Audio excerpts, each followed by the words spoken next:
my right hand and my right arm work like this through here. So there it is, there it is, there it is. Yeah. It's not doing any, it's not getting here going like that. Yep. Okay, now when I do that, people go, well, if you're gonna do that, then what's gonna happen is when you get to the top of your swing, you're gonna have a shut face. Well, I go, well, no, here's the top of my swing, where's the face? They go, well, it's good. It's good, yeah. Well, see, here's what's happened. I go here, now as I go to the top of the swing, what happens is my arm rotates in my shoulder socket. See, another big misconception is that you want your forearms to be twisting. No, you don't want your forearms rotating. Right. Minimal forearm rotation is really good. So it goes like this. As I go to the top, my arm externally rotates in my shoulder socket. Yep. Now where's the face? But what has my right wrist done? Now it has a little up and down, but it's basically just doing this. Yep. That's all I feel my wrist doing. Yep. Now, when I start down, my arm internally rotates in my shoulder socket, and where's my wrist? Yeah. And then it goes like that. So it goes boom, boom, boom, throw.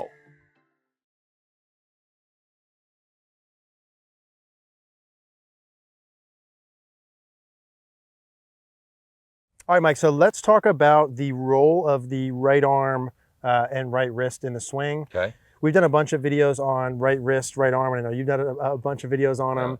And so I think kind of starting right from the setup and then whatever we think is relevant during backswing and downswing, Okay. big picture concepts. I'm going to hand the mic over and flip-flop spots and we'll rock and All roll. right, so what I have here, first of all, Eric, I got this little contraption. Yep. So this is a glove where I've stuck a rod through it. And what it is, it shows my wrist. People have a hard time visualizing wrist. Okay, yeah. So let's talk about body mechanics and forces. So when I throw a baseball, this is how I throw a baseball. So you see this rod, the rod's not, it's staying like this. It's not doing this. Yes. Okay, but see, my wrist is doing this. Yep. If I shoot a basketball, okay, it doesn't do this. Nope. If I throw a bowling ball, Yep. it doesn't do this. Well, guess what? When I hit a golf ball, it doesn't have to do this. Got it. Now that is a way to play. Yep. The problem is when you add a lot of forearm rotation like this, to time all of that forearm rotation to get your forearm to line up with the back of the shaft and your hand in the right position, this killed me as a player. Because when I came to this game, I played golf like this. Yep. And they said I had a shut face with a throw release. So they said, well, here's what you got to do. You got to get the toe up and get the toe up. Well, now what's this doing? That, and plus they weaken my grip, which that'll be another video. But here's what my right hand is doing. My right hand and my right arm work like this through here. So there it is, there it is, there it is. Yeah. It's not doing any, it's not getting here going like that. Yep. Okay, now when I do that, people go, well, if you're going to do that, then what's going to happen is when you get to the top of your swing, you're going to have a shut face. Well, I go, well, no, here's the top of my swing, where's the face? They go, well, it's good. It's good, yeah. Well, see, here's what's happened. I go here, now as I go to the top of the swing, what happens is my arm rotates in my shoulder socket. See, another big misconception is that you want your forearms to be twisting. No, you don't want your forearms rotating. Right. Minimal forearm rotation is really good. So it goes like this. As I go to the top, my arm externally rotates in my shoulder socket. Yep. Now where's the face? But what has my right wrist done? Now it has a little up and down, but it's basically just doing this. Yep. That's all I feel my wrist doing. Yep. Now when I start down, my arm internally rotates in my shoulder socket, and where's my wrist? Yeah. And then it goes like that. So it goes boom, boom, boom, throw. And when you do that, Mike, if you take your setup and if you could do the initial takeaway part one more time. So when you're doing this here, and kind of what I would explain with that, which to me would be the easiest way to do it, this would be a little bit more of a kind of palm down-ish, right? Yeah. Not that forearm rotation this way. And then that makes the face, when you're looking at your takeaway position, which is square, right? Tilted down some amount, not here with the forearm rotation. Yeah, no. See, what you want the club in this part, you want the face. Let me do it with this bigger club so people can see it. If we had a target line, we'll use your club as a target line. So this is a target line. Let's put it back here. Yeah. Okay, so my club goes like this. Yep. So the club face is at a 90-degree angle to my swing arc. Yep. Relative to the target line, it appears that my club face is opened. Yep. It has opened to the target line, but it's at a 90-degree angle to my swing arc. Now, as I go up to the top and my arm externally rotates in my shoulder socket, now the face is square to my left arm. It's not shut. Yep. And then when I start down, I go like this, and when it gets right there, where is it again? Well, it's back at a 90-degree angle to my swing arc at waist high. It comes into the ball, it's closing on the target line, but it's staying at a 90-degree angle to my swing arc to right there. Yep. If you do that, you can't hit it offline. Yeah. The ball doesn't curve much. Yeah. When you get in trouble, or when the timing comes in, is when all of a sudden toe up, hold the angle this way instead of this way. Yeah. I mean, lag, you can't lag the club too much if you lag it like this. Yes. Yep. Because all it would do is hit the ball low. Yep.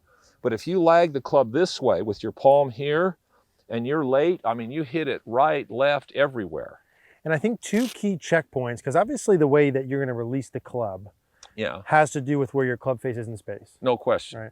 And so this sort of model in videos, I would say, if the face is tilted down, regardless of what we call that, let's say at first parallel, and you can get it during the downswing pattern back into sort of the same spot, that sets you up to be able to do all of this. No question. And so if a golfer comes in, and I know you and I see a lot of the same stuff, and they have that toe pointed up, whether it's here, up here, early on, especially during the downswing pattern. If they make this is why shallowing the club bothers me with a lot of players, because when they shallow the club, they also palm faces up and the face gets right here. Yeah. And they can't release it like that then. Well, good luck catching this one up. Yeah, gotcha. I don't care how good you are with your body, there's going to have to be some of that. And when you start adding that rotation, if you're playing somebody who's doing this through the ball, okay, and they're hitting it, and you're doing this through the ball, I can promise you who I'm betting on. Right, me too, yeah. Okay, so here's, Dustin Johnson, Koepka, all these guys now are getting the club like this because they're understanding the physics of the club face being at a 90-degree angle to their swing arc.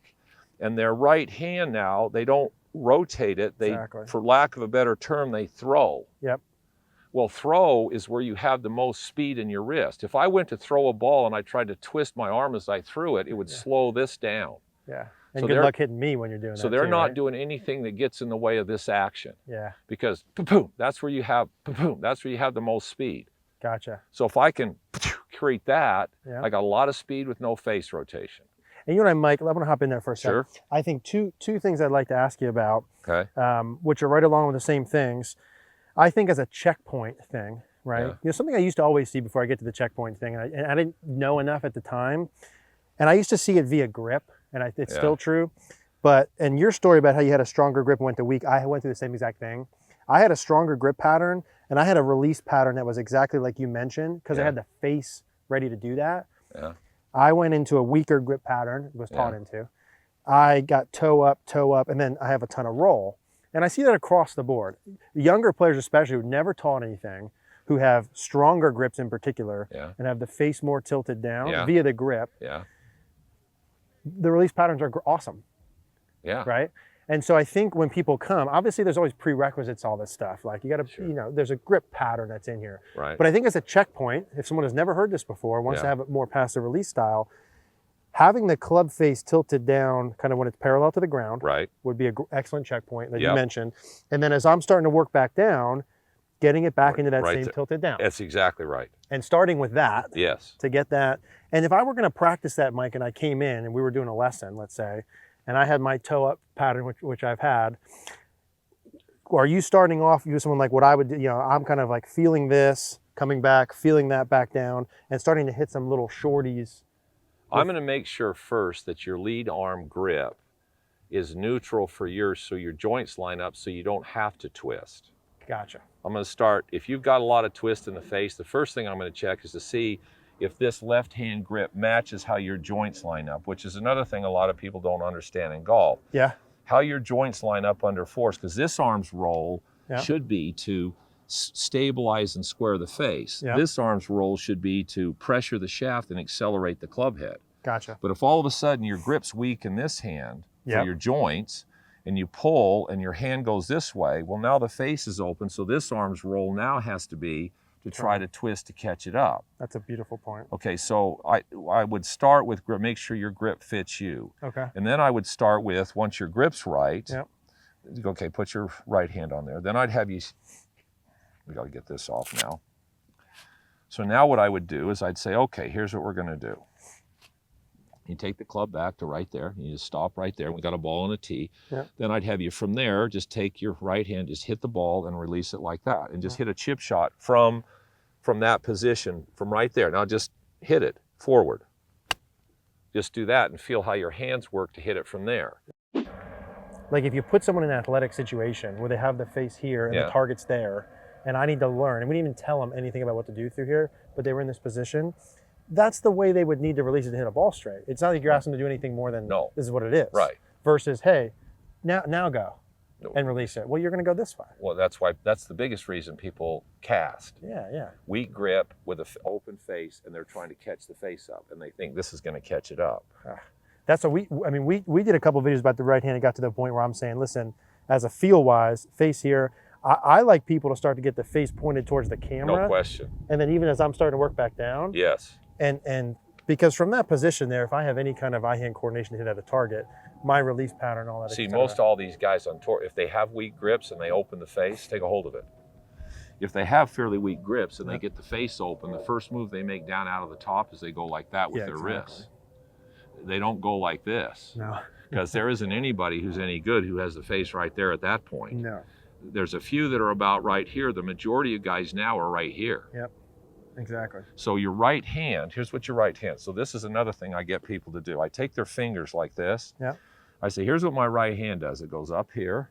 Yeah. It comes right to there. Now, if your wrist is relaxed and I hold your fingers and you go, what's going to happen? When I let your fingers go, your hand should just go. Yeah, gotcha. Okay, so just go. That's what my golf swing feels like. So it goes boom, boom. That's it. Game over.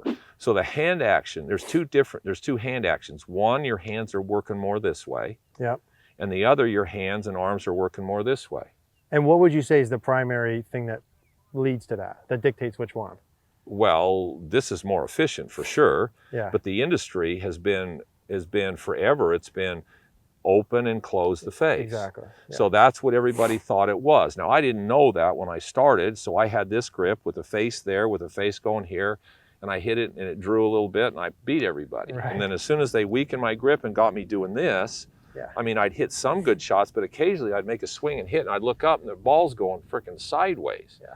And then they'd say, well, just trust it, Mike. Just go to your happy place and just let it go. And I'd put the ball and do this. I'm going, well, that's not working for me. Yeah, I'm in my happy place. I'm in my happy place. I made a nice swing and the ball went sideways and I'm trying to make a cut and make a living. I'm going to have to start manipulating the face. Yeah, exactly.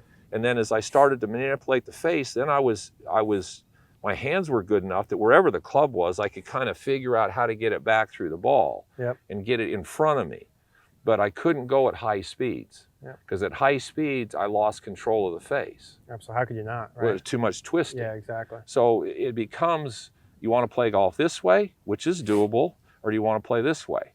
I mean, for me, it's no contest through the ball. I'd rather play this way than play like this. That's way too much timing involved in that. It's a speed producer, but you give up control.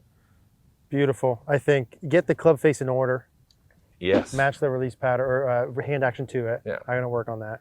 And I love it. That was beautiful. Thank Good you, job, sir. pal. That was perfect.